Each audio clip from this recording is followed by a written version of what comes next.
Satu, Anda dengar keluhan mereka apa? Kesulitan bayarnya di mana? Nah, kalau mereka minta dikurangi, ya kalau Anda bisa kurangi, kurangi. Nah, ini kan masyarakat kecil. Mereka cuma satu-satunya tuh alat untuk cari nafkah. Mereka nggak punya kebun, mereka nggak punya apapun lagi. Cuma ngojek. Itu untuk makan anak istrinya. Syukur-syukur kalau Anda bebaskan. Nah, anggap aja itu sebagai hadiah atau dana sosial. Anda kan suka melakukan bakti sosial. Nyumbang sekian miliar ke sana, nyumbang sekian miliar ke sana. Kenapa nggak nyumbang ini ke orang-orang kecil yang udah nggak? Allahumma salli wa sallim ala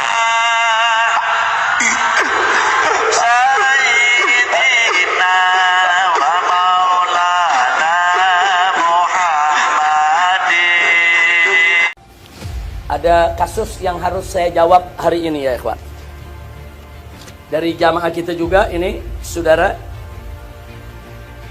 dari Jawa Timur. Di sini ada penipuan bank dan leasing mobil di Jawa Timur.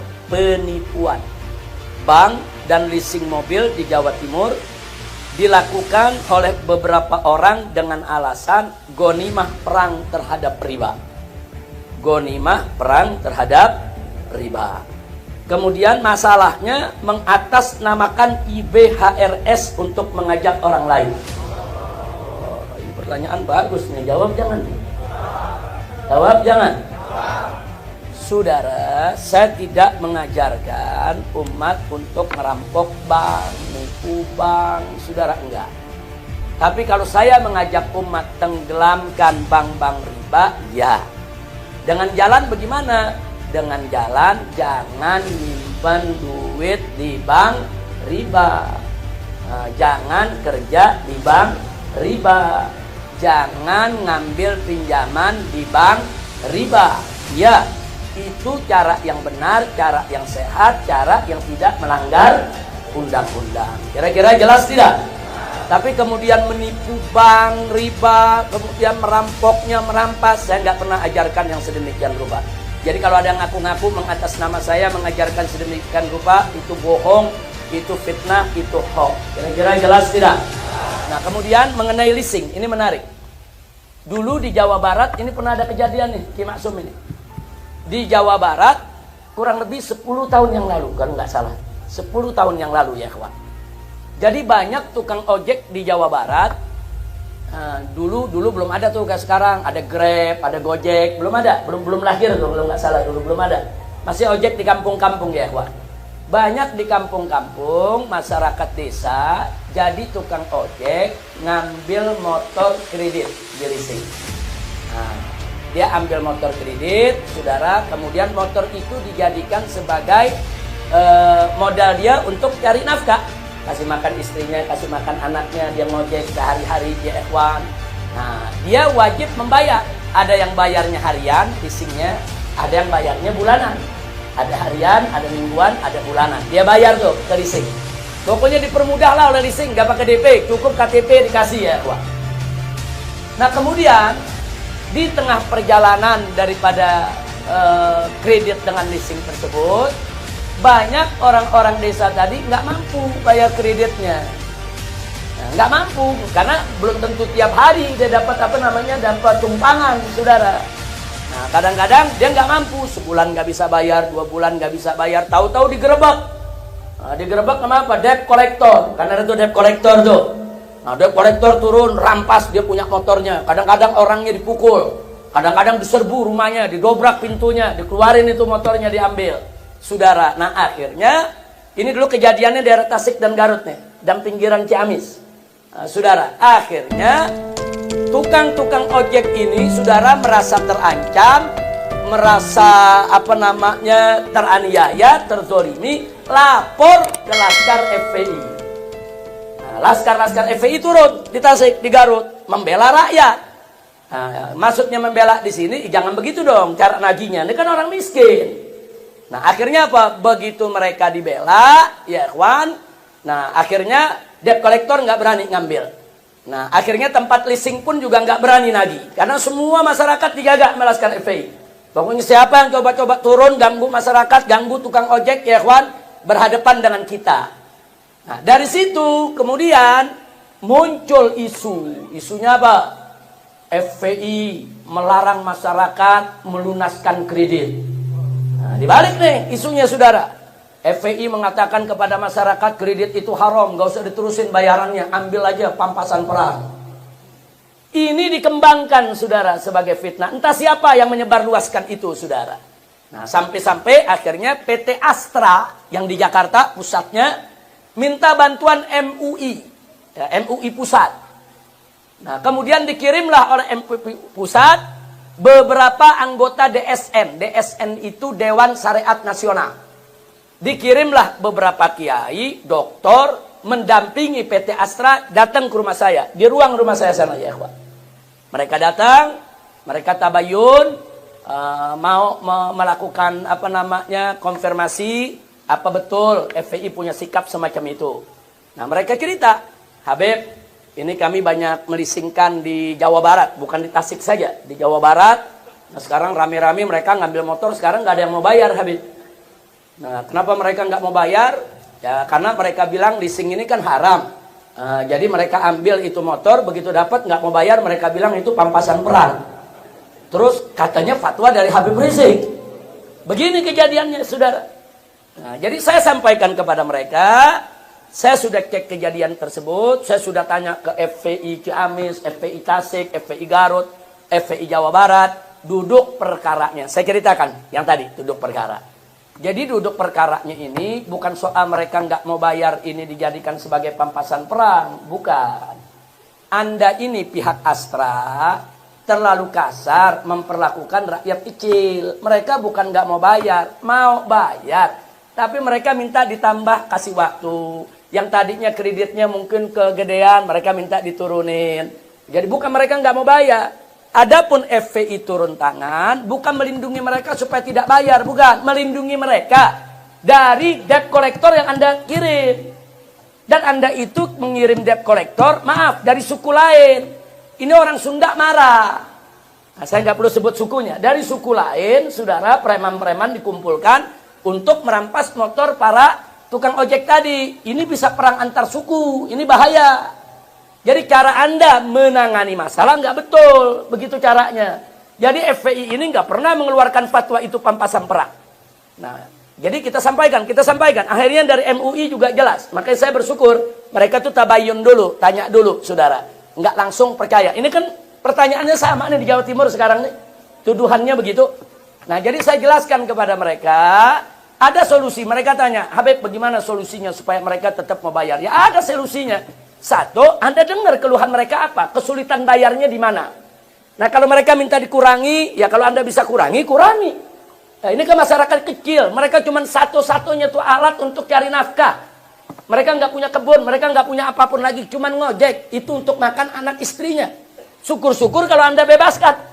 Nah, anggap aja itu sebagai hadiah atau dana sosial. Anda kan suka melakukan bakti sosial. Nyumbang sekian miliar ke sana, nyumbang sekian miliar ke sana. Kenapa nggak nyumbang ini ke orang-orang kecil yang udah nggak mampu bayar? Satu, solusi.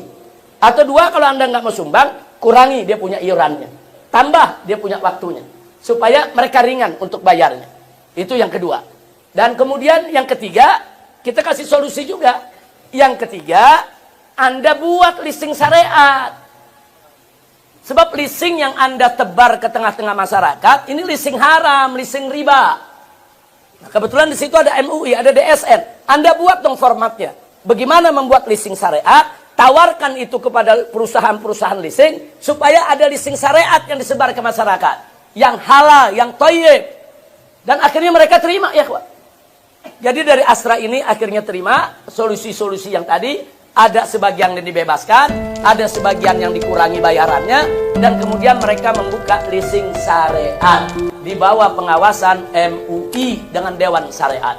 Nah, jadi artinya kalau kita melihat kejadian begitu di tengah masyarakat, jangan langsung nyalain masyarakat, jangan langsung nuduh kiai, ini fatwa kiai, ini fatwa Habib, ini fatwa ulama. Jangan langsung nuduh umat Islam ini radikal. Enggak, ulama, habaib, kiai enggak pernah ada yang menyarankan kepada umat, ngajarkan umat, hancurkan itu bank riba, hancurkan itu lembaga-lembaga leasing riba dengan cara menipu mereka, dengan cara merampok mereka. Enggak, kita selalu membangun persaingan yang sehat. Oh, bagaimana cara kita merontokkan bank-bank riba, lembaga-lembaga keuangan riba. Maka umat Islam kita ajak, jauhi segala bentuk riba. Jangan nyimpen duit di bank riba, jangan minjem uang dari bank riba, jangan kerja di bank riba, jangan berkomunikasi dengan bank riba, kecuali kalau terpaksa. Kalau terpaksa darurat ada kaidahnya, ad-darurat tubihul mahzurat. Tanpa kedaruratan tinggalkan bank riba. Begitulah cara umat Islam yang kita ajarkan untuk merontokkan lembaga-lembaga keuangan riba. Jadi kalau ada yang mengatakan seperti yang ditanya tadi, bohong. Saya nggak pernah mengajarkan umat seperti ini. Ini nggak benar. Jadi kalau Anda nggak suka dengan bank riba, nggak usah rampok mereka. Nggak usah nipu mereka, saudara. Mari kita lihat dalilnya. Nabi Muhammad SAW, begitu beliau hijrah dari Mekah ke Madinah, beliau lihat dengan mata beliau bahwa ekonomi Madinah dikuasai Yahudi, ya ikhwan. Dan banyak umat Islam yang berutang kepada Yahudi dengan riba. Saat itu, ya ikhwan. Nabi lihat, Nabi sedih, ini nggak boleh dibiarkan. Dan Nabi nggak pernah ngajarin, hei umat Islam bakar pasar Yahudi, nggak ada. Hei umat Islam rampok pasar Yahudi, nggak ada, ya ikhwan. Enggak. Nabi persaudarakan Muhajirin dan Ansor. Kemudian Nabi buat aturan, Ansor punya banyak harta, Muhajirin nggak punya harta, baru datang dari Mekah, nggak bawa harta. Jadi Nabi suruh Ansor bagi dua hartanya dengan Muhajirin. Yang Muhajirin Nabi dorong untuk mengolah harta yang didapat dengan dagang.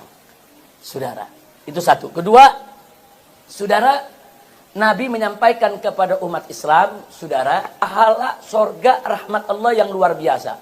Barang siapa minjemin umat Islam pinjaman, pahalanya sama dengan satu sedekah. Luar biasa, minjemin itu dapat pahala sedekah, ya kawan. Uang nggak hilang, pahala sedekah dapat. Nggak sampai situ, saudara. Kemudian Allah mengharamkan riba. Nabi mendorong umat Islam yang punya duit, kalau minjemin ke saudaranya jangan pakai riba. Supaya umat Islam nggak ada lagi yang minjem kepada orang-orang Yahudi. Kemudian Nabi ajarkan juga mereka, supaya mereka belanja sesama mereka, ya ikhwan. Nggak ada Nabi suruh tipu pasar Yahudi, rampok pasar Yahudi, bakar pasar Yahudi. Nggak ada, saudara. Dan semua sahabat, sami'na wa ata'na, sam'an wa ta'ah. Mereka dengar Nabi dan mereka taat. Itu orang-orang Muhajirin diajak orang-orang Ansor ke rumahnya masing-masing. Nih, harta saya sekian, silakan separuh untuk kamu. Nih, tanah saya ada sekian, silakan kebun saya separuh untuk kamu. Semua bagi dua, suka dan duka antara Muhajirin dan Ansor. Lalu Muhajirin begitu dapat modal, mereka rame-rame membangun pasar. Mereka rame-rame berdagang. Dan gak sampai di situ. 1 tahun kemudian, muncul saudagar-saudagar baru di tengah-tengah Madinah dari kalangan umat Islam. Ada Utsman ibn Affan, ada Abdurrahman ibn Auf, tampil sebagai orang-orang kaya. Dan Sayyidina Umar juga, saudara, mengajak umat Islam, kalau yang nggak punya duit jangan ngutang ke Yahudi. Cukup ngutang, datang ke Sayyidina Utsman kasih utang tanpa riba. Dengan seperti ini, saudara, nggak sampai 2 tahun pasar Yahudi ambruk. Nggak, umat Islam nggak ada yang lagi belanja ke sana. Umat Islam nggak ada lagi yang minjem duit pakai riba dengan orang Yahudi. Nggak ada. Ambruk. Saya tanya, cara Nabi cerdas tidak? Bagus tidak? Hebat tidak? Sallu ala Nabi. Itu yang kita ajarkan, ya ikhwan. Jadi kalau Anda nggak mau bank riba ini menjamur, leasing riba ini menjamur, jangan, saudara, jangan ngutang ke lembaga keuangan riba. Jangan minjem duit dari lembaga keuangan riba.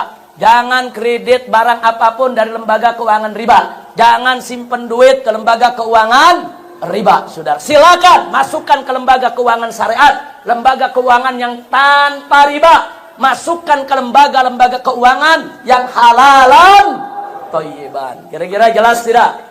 Jadi kalau besok-besok ada yang mengatakan Habib Rizik suruh ngerampok bank, fitnah bukan? Fitnah bukan? Apa pernah saya suruh rampok bank? Ada umat Islam di sini di mimbar-mimbar saya suruh rampok bank, ada tidak? Ada saya suruh nipu leasing, ada nipu leasing? Enggak ada. Jadi kalau ada pertanyaan semacam ini, saya pastikan di sini bahwa yang menyebarkan pendapat-pendapat semacam ini, saudara, mereka bukan berada di jalan yang benar. Dan kalau apalagi mereka menisbahkan kepada saya, itu merupakan fitnah, hoax, dan ini harus diluruskan. Mudah-mudahan Allah berikan taufik dan hidayah kepada mereka. Nah, untuk masyarakat Jawa Timur yang hari ini mengajukan pertanyaan, tolong sampaikan amanat saya ini. Ini rekaman hari ini tolong disebar di Jawa Timur. Di mana-mana tempat. saudara, supaya jangan sampai nanti menjadi fitnah, saudara, seolah-olah kita mengajarkan ajaran-ajaran sesat. Na'udzubillah min